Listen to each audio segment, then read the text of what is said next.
Fala aí, galera, bem-vindos a mais um vídeo aqui no nosso canal. Os fundos imobiliários estão subindo, eu estou gravando aqui no dia 7/6 de 2023, então a gente tem acompanhado aí uma alta dos fundos imobiliários nos últimos dias. Isso tem trazido a seguinte dúvida, que eu uso para precificar os fundos imobiliários, como precificar os fundos imobiliários, isso é um tema aí que dá para a gente explorar com várias aulas. E essa aula específica aqui, esse vídeo específico, eu chamo de aula por causa do meu trabalho ensinando, né? Mas esse vídeo específico aqui é sobre por que eu não uso a métrica PVP para fundo de tijolo. Então, eu vou falar um pouco sobre ela para tentar esclarecer algumas dúvidas.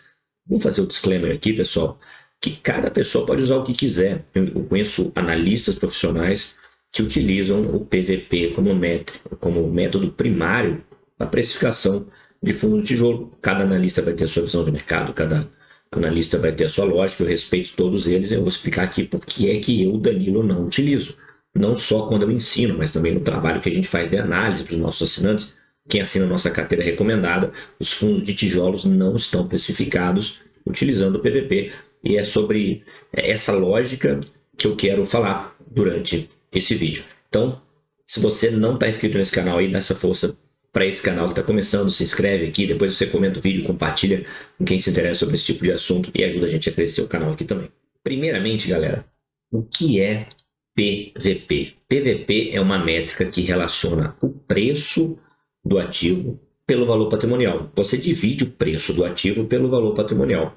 Por essa lógica, quando o valor é igual a 1, aquele ativo está sendo negociado por um preço justo. Quando o valor é acima de 1, aquele ativo está caro. E quando ele está abaixo de 1, ele está barato. Claro que isso sempre exige uma interpretação. Você não vai pegar o resultado, né? Mesmo para os fundos imobiliários de papéis e FOFs. Eu vou até comentar um pouquinho sobre eles também, onde eu sim utilizo o PVP como método de precificação. A gente precisa interpretar aquele resultado para saber se aquilo faz sentido ou não. Você não pode pegar um valor ali e considerar aquilo como verdade absoluta e sair realizando compras, sair realizando investimentos que vão determinar o rumo da sua vida baseado num número isolado apenas. Então é possível interpretar, é preciso interpretar esses dados. Primeira coisa que eu vou falar para vocês, primeira dica que eu vou dar para vocês, eu não gosto muito desse termo dica não, mas eu não encontro uma outra palavra para utilizar aqui. A primeira sugestão que eu vou dar para vocês é: não precifiquem nada, não utilize nenhuma métrica relacionada a preço antes de você conhecer a qualidade do ativo que você está analisando. PVP é uma métrica relacionada a preço, por exemplo. Eu vou dizer uma outra que as pessoas não relacionam, que é o Dividend Yield. Dividend Yield é uma métrica que ela é relacionada a preço, porque ela pega os dividendos, né, 12 meses de dividendos, e divide ali pelo preço da cota, ou seja, preço está naquela equação. E aí o cara olha, o fundo está pagando muito, está pagando pouco, dividend yield é alto ou baixo, ele está relacionando aquilo a preço, e se você não entender a qualidade do ativo, não vai fazer sentido para você. Aquele resultado ali, isolado, não vai dizer muita coisa. A gente precisa pensar em fundo imobiliário sobre a capacidade de geração de renda no futuro. E às vezes olhar um número baseado em dados do passado somente não vai dizer nada sobre o futuro. A gente compra fundo imobiliário, a gente investe em fundo imobiliário principalmente para receber dividendos no futuro, ok? Eu desenhei aqui um pouquinho o que é o PVP, só para ficar claro na cabeça de vocês. Vou mostrar e aí eu já volto para comentar mais sobre isso. PVP, então, pessoal, PVP é isso aqui, ó, é essa formulinha, preço dividido pelo valor patrimonial. Preço do quê? Preço da cota, a cotação na bolsa lá. E o valor patrimonial é o valor patrimonial por cota, né? Se eu estou utilizando o preço da cota, eu tenho que utilizar o valor patrimonial por cota. Mas o que é preço e o que é valor patrimonial? Bom, preço é a cotação, é o que você vai ver no aplicativo da sua corretora, o que você vai ver no site da corretora, é o preço de negociação lá no mercado, não tem muito mistério sobre isso. E o que é valor patrimonial? Valor patrimonial é o patrimônio líquido do fundo. O que é o patrimônio líquido do fundo? É tudo que tem de valor ali dentro, subtraído de eventuais dívidas e obrigações que o fundo possa ter. Então, o que pode ter de patrimônio dentro de um fundo imobiliário? Pode ter imóveis, tá? Pode ter dinheiro no caixa, pode ter cotas de outros fundos imobiliários, pode ter CRI, que é o que tem dentro do fundo de papel, no certificado de recebível imobiliário. Então, quando você pega o valor daquilo ali tudo e subtrai dívidas, então vamos supor que você somou todo o patrimônio, tudo que tem lá dentro, tem imóvel, tem CRI, tem caixa, aquilo deu 1 bilhão, mas o fundo tem 200 milhões de dívida. O valor patrimonial, então, que é baseado no patrimônio líquido, né, o que você tem de fato, seria ali 800 milhões. tá? Isso é uma explicação bem simplista para você entender a lógica do que é o valor patrimonial. Agora, perceba que tem ativos diferentes ali dentro, né? Quando a gente fala de um fundo de tijolo, a gente tem majoritariamente imóveis.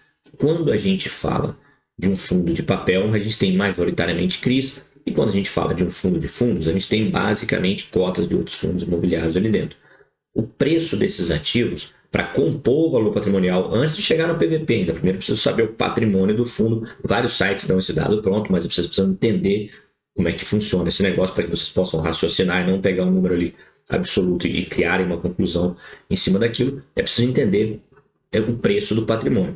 Se eu estou falando de dinheiro no caixa, é fácil, né? Você tem R$100, é uma nota de 100, né? Não é uma nota, na verdade o dinheiro está lá digitalmente, mas vale R$100. R$100 vale R$100, não tem dúvida disso, beleza? R$1.000, R$1.000.000, pouco importa.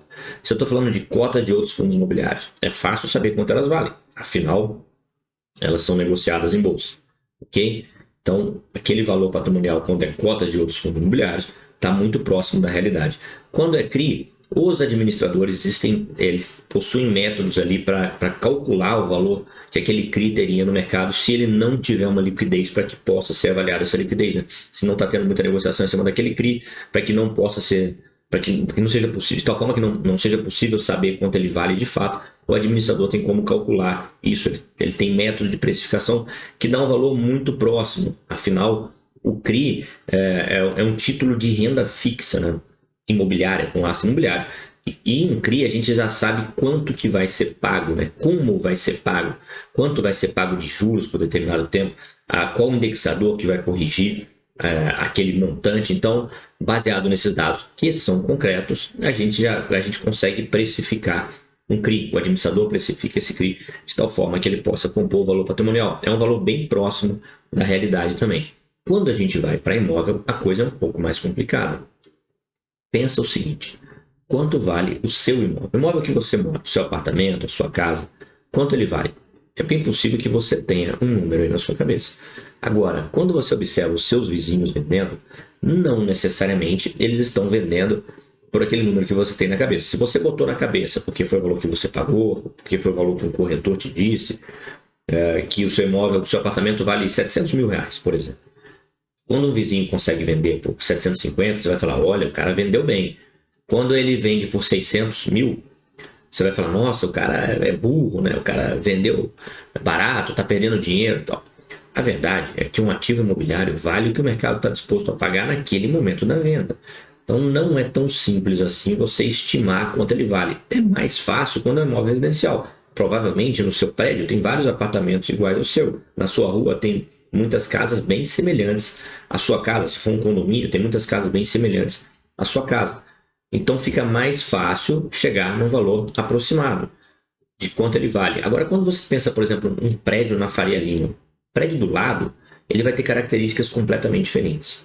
Tá? Talvez de uma laje para outra você vai ter coisas bem semelhantes, né? Você vai ter características bem semelhantes. Agora, quando você vai para o prédio do lado, as características já são diferentes.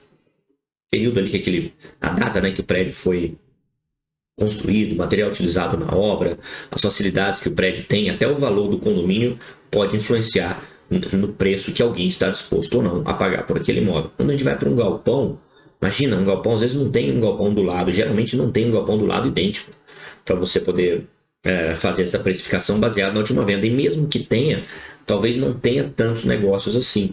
De qualquer forma, alguma coisa precisa estar escrito lá no patrimônio do fundo. Isso é contabilidade, né? Precisamos determinar quanto que tem de patrimônio naquele fundo imobiliário. Como é que é feito isso, então? O administrador ele vai contratar um avaliador profissional. E esse avaliador profissional ele vai utilizar alguns métodos, que são os métodos corretos mesmo para serem utilizados, para determinar o valor daquele imóvel. O principal, o mais fácil de todos, o mais óbvio, seria justamente fazer comparações com imóveis semelhantes. Mas isso, quando a gente vai para propriedades comerciais, diferentemente do que acontece com imóveis residenciais, não é tão simples assim, ok? Então, o avaliador ele tem métodos para precificar aquele imóvel. Basicamente, ele vai projetar um fluxo de caixa futuro. Olha, quanto que aquele imóvel pode gerar de renda, quanto que ele pode gerar de aluguel nos próximos meses e anos, né? Ele vai trazer aquilo a valor presente, dividindo ali por uma taxa de desconto. Então, sem entrar no mérito aqui, na matemática da coisa, é mais ou menos assim que funciona. Ele projeta um fluxo de aluguel futuro, traz aquilo ao valor presente, e aí, olha, baseado nesta projeção, a minha estimativa de preço de imóvel é essa. Baseado naquela estimativa, ele vai colocar aquilo lá no valor patrimonial do fundo imobiliário, né? Vai compor ali o valor patrimonial. Agora, na prática, quando este imóvel for vendido, é que a gente vai saber de fato se aquela avaliação foi precisa ou não foi precisa. Então, ela não nos diz de fato quanto a gente vai receber de dinheiro ali, diferentemente do que acontece quando a gente vai precificar a cota de outro fundo imobiliário. Porque se o fundo está sendo negociado por R$ 100, no momento que eu faço ali o balanço do fundo imobiliário, que eu vou lançar o preço daquelas cotas ali, é R$ 100, eu não tenho a menor dúvida disso. Se você for no mercado vender, naquele momento é R$ 100. Percebeu a diferença até aí? Bom, então feito essa introdução, por que é, Danilo, que você não utiliza PVP para fundo de tijolo na hora de precificar fundo de tijolo? Bom, esse seria o primeiro motivo. Quando a gente olha o valor do laudo, não necessariamente ele está me dizendo quanto aquele imóvel valeria no mercado. Vou dar 2 exemplos práticos aqui, recentes, lembrando que o vídeo está sendo gravado aqui dia 7/6/2023, talvez você assista esse vídeo daqui a 3 anos.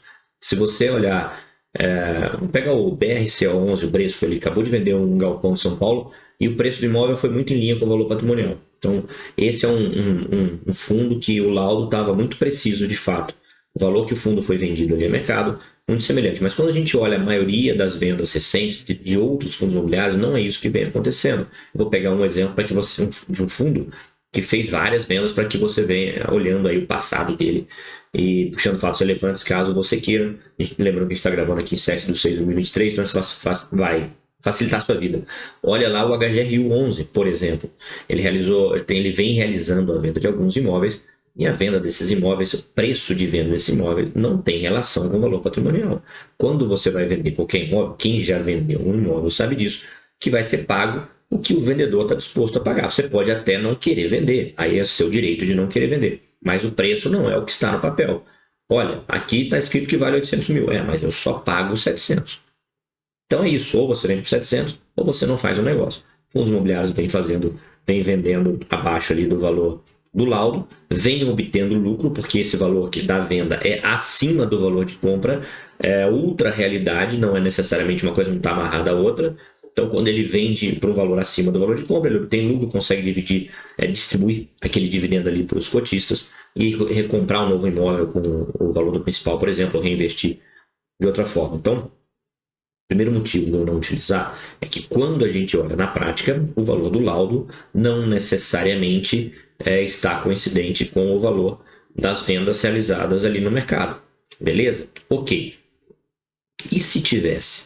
Se tivesse o valor do laudo coincidente com o valor da venda daquele imóvel no mercado, ele não estaria me dizendo nada sobre o que me interessa na hora que eu vou investir em fundo imobiliário, que é a capacidade de geração de renda todos os meses pelo resto da minha vida. Quando eu falo resto da minha vida, estou exagerando aqui um pouquinho, porque a gente vai monitorar o fundo ao longo do processo, não tem nada que você compre e esqueça para o resto da sua vida. Mas o objetivo é justamente esse, você comprar o máximo de cotas possível de diversos fundos imobiliários, para que eles te entreguem o máximo de dividendo possível para o resto da sua vida. Beleza? E o imóvel está em linha com o laudo de avaliação, vai me dizer o que sobre a capacidade de geração de renda futura. Quando eu olho lá o PVP, por exemplo, de um fundo de tijolo, pensando num fundo que só tem imóvel dentro, tá? E eu pego o preço ali da cota dividido pelo valor patrimonial, ou pego esse dado pronto em algum site, sempre tem que tomar cuidado onde você está buscando essa informação, não é porque está num site que é correto, ok? E esse valor é 1, estou pagando por um preço justo, ou o valor é menos que 1, nossa, estou comprando algo barato. O que isso me diz sobre a capacidade de gerar renda daqui para frente? Não me diz necessariamente nada. A qualidade ali do ativo, a localização do ativo, a qualidade da gestão vai me dizer muito mais. Eu vou pegar um outro exemplo para quem gosta de fazer pesquisa no ano passado. Pega o imóvel ali, Tower Bridge Office, que hoje está no JSRE, compara os dados de ocupação desse imóvel com a época que esse fundo estava dentro de um fundo imobiliário chamado TBOF11, o ticker dele, né? Era TBOF11, e a gestão ali era feita por outra gestora, por outro grupo. estar na mão de pessoas diferentes, né, de equipes diferentes, de gestores diferentes, vai fazer muita diferença no resultado também. Então, você olhar simplesmente o método PVP e tentar concluir se aquilo vai te trazer renda no futuro ou não, não é possível. Aquilo não vai te dizer nada. Aquilo exige que você olhe também outros dados. Aí quando você vai para o fundo de fundo, por exemplo, aí eu acho que faz sentido. Por quê? Porque o gestor do fundo, ele vai vender, ele tende a vender, é isso que ele faz geralmente ao longo do tempo, vender as cotas dos fundos que estão ali dentro do patrimônio de um fundo de fundo para tentar trazer resultado para o cotista, para distribuir aquele lucro em forma de dividendo. Então, quando você compra com desconto, você sabe que na valorização o gestor vai ter potencial de realizar a venda e te trazer dividendos. Então, você está a lógica de olhar para dividendo, o PVP num fundo de fundos te diz bastante sobre essa lógica. Quando a gente vai para um fundo de papel, o objetivo ali do fundo de papel é receber também uma renda recorrente. O fundo, o CRI, né? O CRI, que é o que tem dentro do fundo de papel, ele sempre vai pagar mais do que um título de renda fixa mais seguro. Por exemplo, se você vai lá para títulos públicos, né?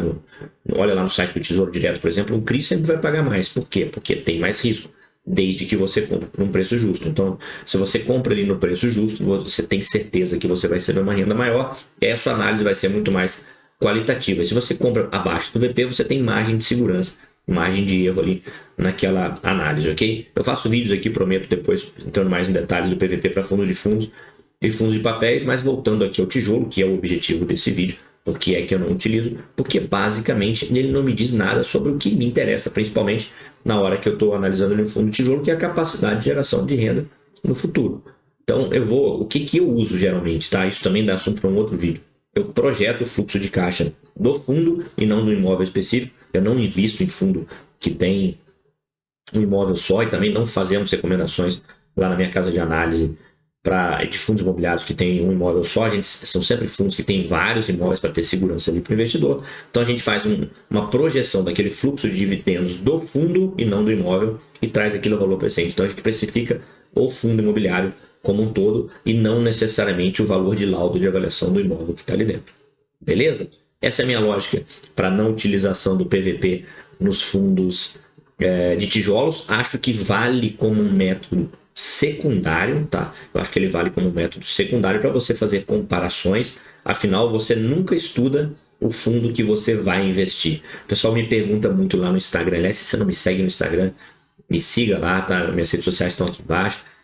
O pessoal pergunta muito assim, Danilo, vale a pena... me fala o fundo para estudo, por exemplo. Danilo, me fala o fundo para estudo.